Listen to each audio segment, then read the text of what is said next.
Welcome to Just the Word, where we're reading through the Bible in 1 year. And I'm Net.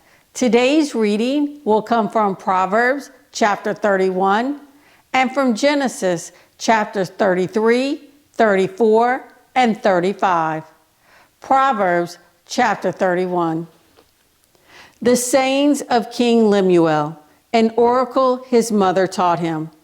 O my son, O son of my womb, O son of my vows, do not spend your strength on women, your vigor on those who ruin kings. It is not for kings, O Lemuel, not for kings to drink wine, not for rulers to crave beer, lest they drink and forget what the law decrees, and deprive all the oppressed of their rights. Give beer to those who are perishing, wine to those who are in anguish. Let them drink and forget their poverty and remember their misery no more. Speak up for those who cannot speak for themselves, for the rights of all who are destitute. Speak up and judge fairly. Defend the rights of the poor and needy. A wife of noble character who can find? She is worth far more than rubies. Her husband has full confidence in her and lacks nothing of value. She brings him good, not harm, all the days of her life. She selects wool and flax and works with eager hands. She is like the merchant ships, bringing her food from afar. She gets up while it is still dark. She provides food for her family and portions for her servant girls. She considers a field and buys it. Out of her earnings, she plants a vineyard. She sets about her work vigorously. Her arms are strong for her task. She sees that her trading is profitable, and her lamp does not go out at night. In her hands, she holds the distaff and grasps the spindle with her fingers. She opens her arms to the poor and extends her hands to the needy. When it snows, she has no fear for her household, for all of them are clothed in scarlet. She makes coverings for her bed. She is clothed in fine linen and purple. Her husband is respected at the city gate, where he takes his seat among the elders of the land. She makes linen garments and sells them, and supplies the merchants with sashes.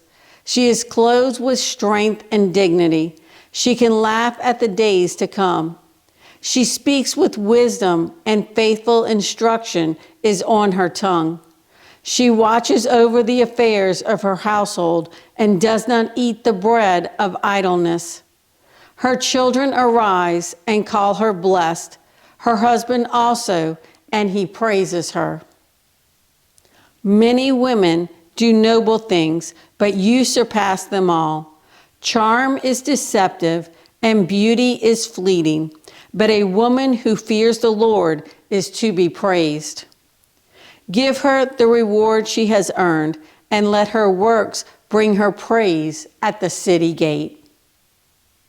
Now we move to Genesis.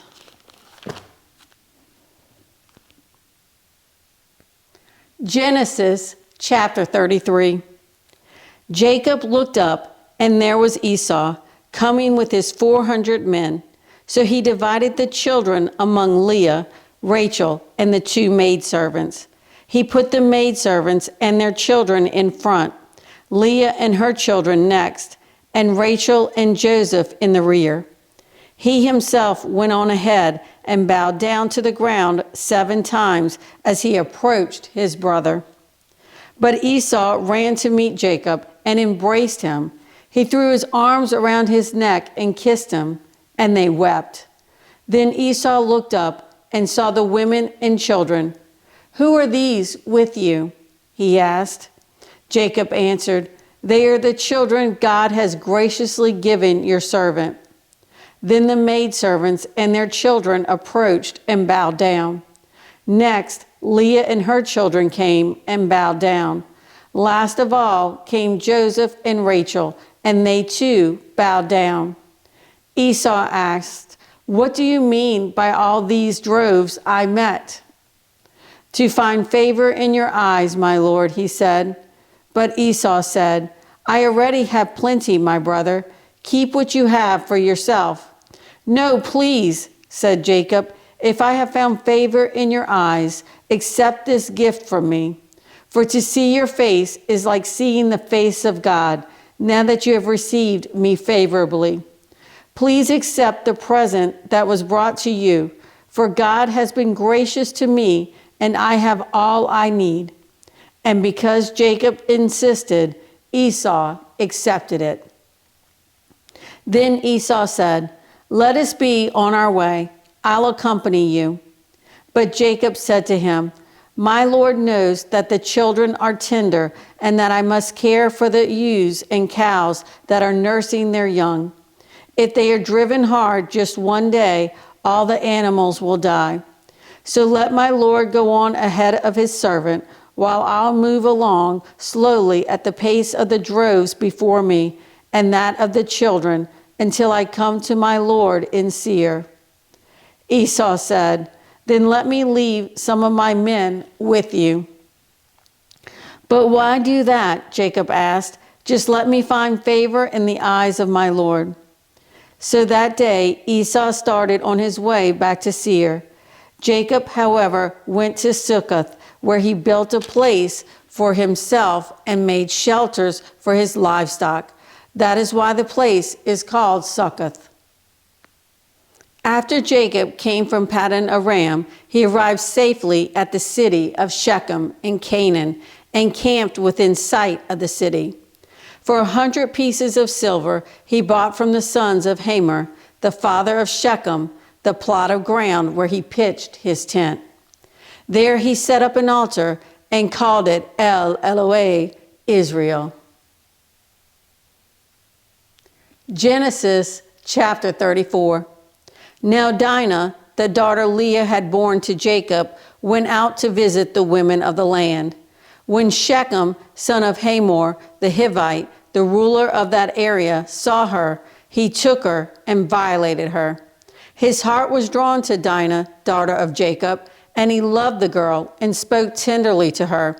And Shechem said to his father Hamor, "Get me this girl as my wife." When Jacob heard that his daughter Dinah had been defiled, his sons were in the field with his livestock. So he kept quiet about it until they came home. Then Shechem's father Hamor went out to talk with Jacob. Now Jacob's son had come in from the fields as soon as they heard what had happened. They were filled with grief and fury because Shechem had done a disgraceful thing in Israel by lying with Jacob's daughter, a thing that should not be done. But Hamor said to them, "My son Shechem has his heart set on your daughter. Please give her to him as his wife. Intermarry with us. Give us your daughters and take our daughters for yourselves. You can settle among us. The land is open to you. Live in it, trade in it, and acquire property in it." Then Shechem said to Dinah's father and brothers, "Let me find favor in your eyes, and I will give you whatever you ask. Make the price for the bride and the gift I am to bring as great as you like, and I'll pay whatever you ask me. Only give me the girl as my wife." Because their sister Dinah had been defiled, Jacob's sons replied deceitfully as they spoke to Shechem and his father Hamor. They said to them, "We can't do such a thing. We can't give our sister to a man who is not circumcised. That would be a disgrace to us.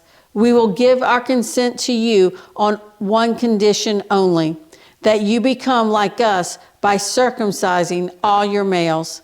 Then we will give you our daughters and take your daughters for ourselves. We'll settle among you and become one people with you. But if you will not agree to be circumcised, we'll take our sister and go." Their proposal seemed good to Hamor and his son Shechem. The young man, who was the most honored of all his father's household, lost no time in doing what they said, because he was delighted with Jacob's daughter.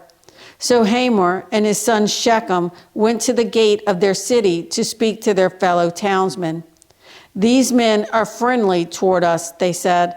"Let them live in our land and trade in it.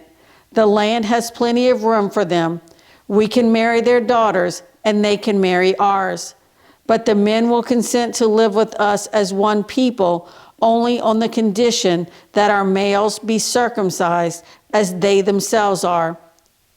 Won't their livestock, their property, and all their other animals become ours? So let us give our consent to them, and they will settle among us." All the men who went out of the city gate agreed with Hamor and his son Shechem, and every male in the city was circumcised. 3 days later, while all of them were still in pain, 2 of Jacob's sons, Simeon and Levi, Dinah's brothers, took their swords and attacked the unsuspecting city, killing every male.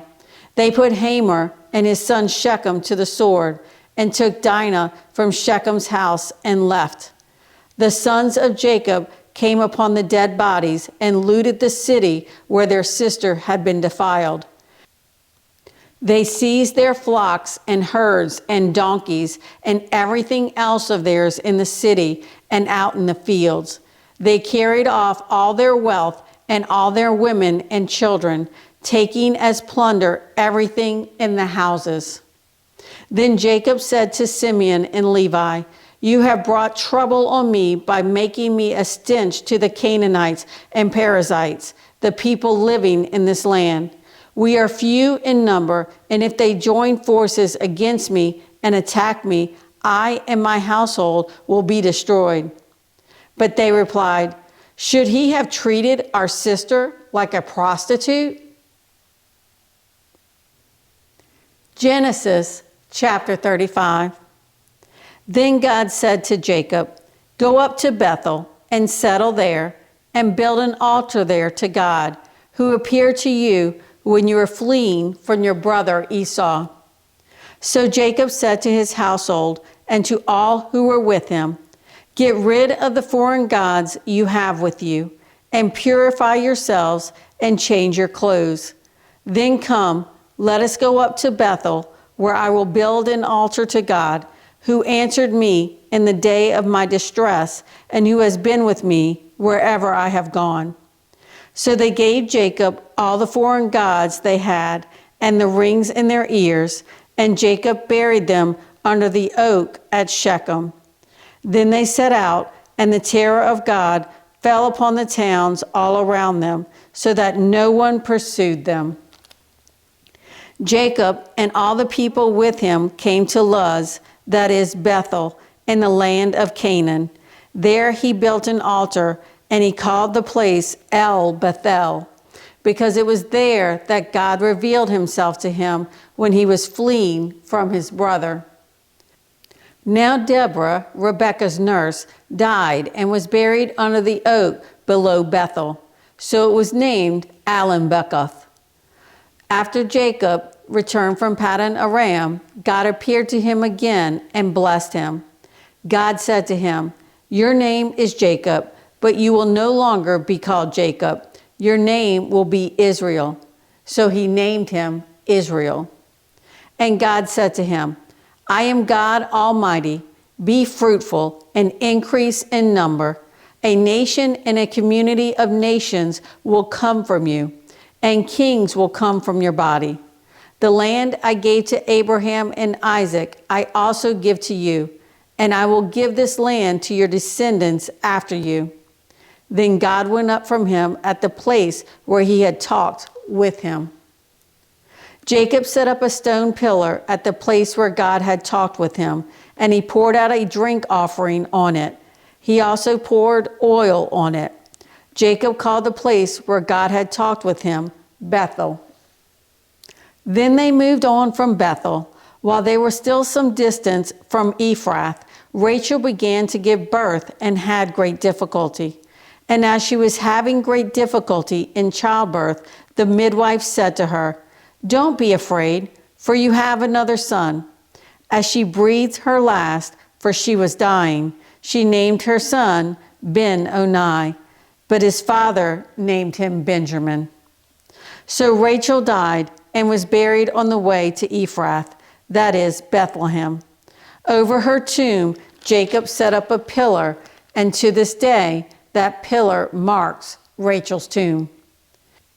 Israel moved on again and pitched his tent beyond Migdal Eder.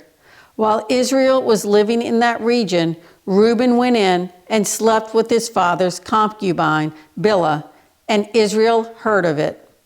Jacob had 12 sons, the sons of Leah, Reuben, the firstborn of Jacob, Simeon, Levi, Judah, Issachar, and Zebulun. The sons of Rachel, Joseph and Benjamin. The sons of Rachel's maidservant, Bilhah, Dan and Naphtali. The sons of Leah's maidservant, Zilpah, Gad, and Asher. These were the sons of Jacob who were born to him in Paddan Aram. Jacob came home to his father Isaac in Mamre, near Kiriath Arba, that is Hebron, where Abraham and Isaac had stayed. Isaac lived 180 years. Then he breathed his last and died, and was gathered to his people, old and full of years. And his sons Esau and Jacob buried him. Thanks for joining Just the Word. See you tomorrow.